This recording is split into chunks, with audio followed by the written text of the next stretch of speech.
E a estiagem está prejudicando o cultivo da soja na nossa região. Em algumas áreas, a estimativa de quebra na produção já está em 30%. Se não chover nos próximos dias, a situação deve piorar ainda mais. Seu José planta soja há 45 anos. Agricultor experiente, cuida de uma área de 90 hectares em Maringá.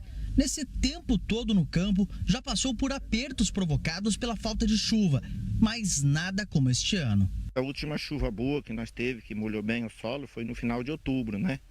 Que daí já começou as estiagens, só foi se prolongando, então já estamos a 60, quase seco, né? Nem acreditava que isso poderia acontecer mais. Na lavoura dele, a expectativa era colher 60 sacas por hectare, mas esse número caiu para menos da metade. A estimativa agora não passa de 20 sacas por hectare. Olhando de longe, até parece que a soja tem se desenvolvido de acordo com as expectativas do homem do campo. Mas é só a gente chegar um pouco mais perto para entender a real situação do plantio. Em vários locais na roça, esses vazios acabaram se formando. Muitas plantas nem sequer vingaram. A soja agora está no processo de enchimento dos grãos. Como está faltando água, esse processo de produtividade tem sido prejudicado. O resultado disso, quebra na produção.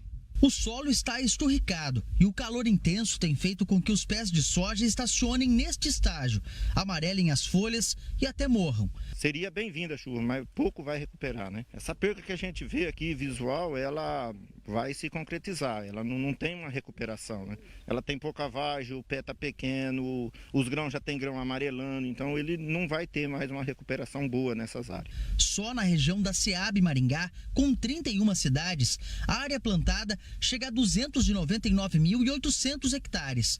Nesta área, a quebra de produção já chega a 30%. Essa planta hoje está um pouco acima da minha canela, era para estar na minha cintura.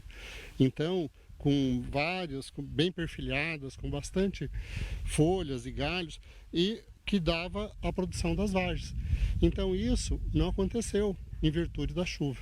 A falta de chuva causa um estresse muito grande na planta. Exatamente, aí ela não consegue desenvolver e não consegue produzir. No Paraná todo, a estimativa do DERAL, o Departamento de Economia Rural para a safra 2021-2022, era de colher quase 21 milhões de toneladas.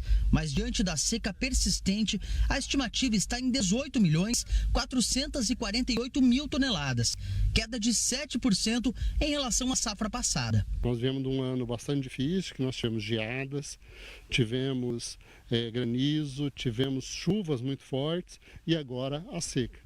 Então, o agricultor, o produtor está sendo muito penalizado nesses últimos 2 anos. Se a gente não tiver uma chuva nos próximos dias, essa situação tende a complicar ainda mais.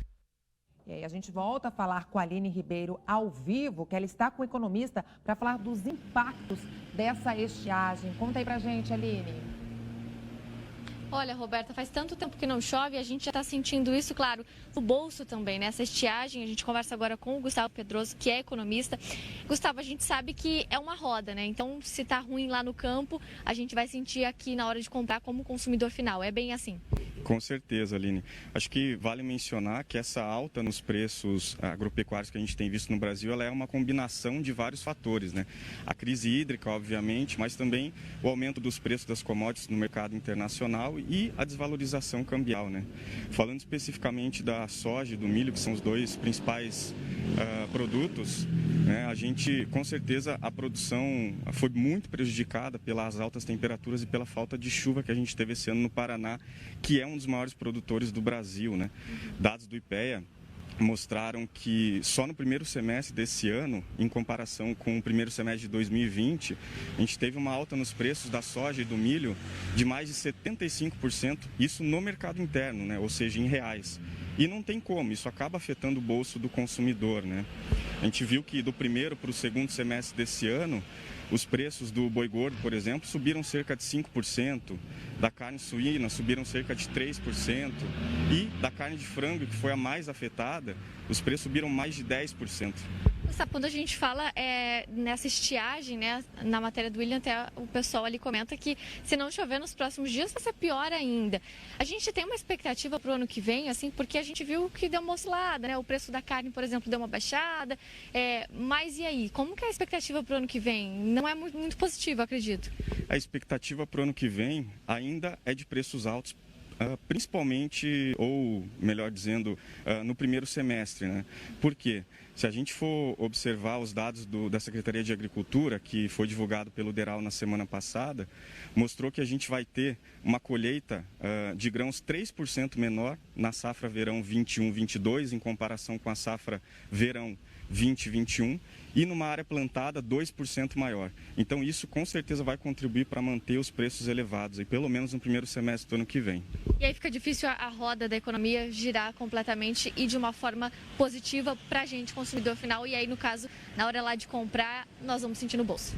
Exatamente, até porque o aumento do preço para o produtor também é um consumidor, né? Então para ele tem um custo, ele tem um aumento de custo e um aumento como consumidor no final da cadeia, né? Muito obrigada, Gustavo, pelas suas informações.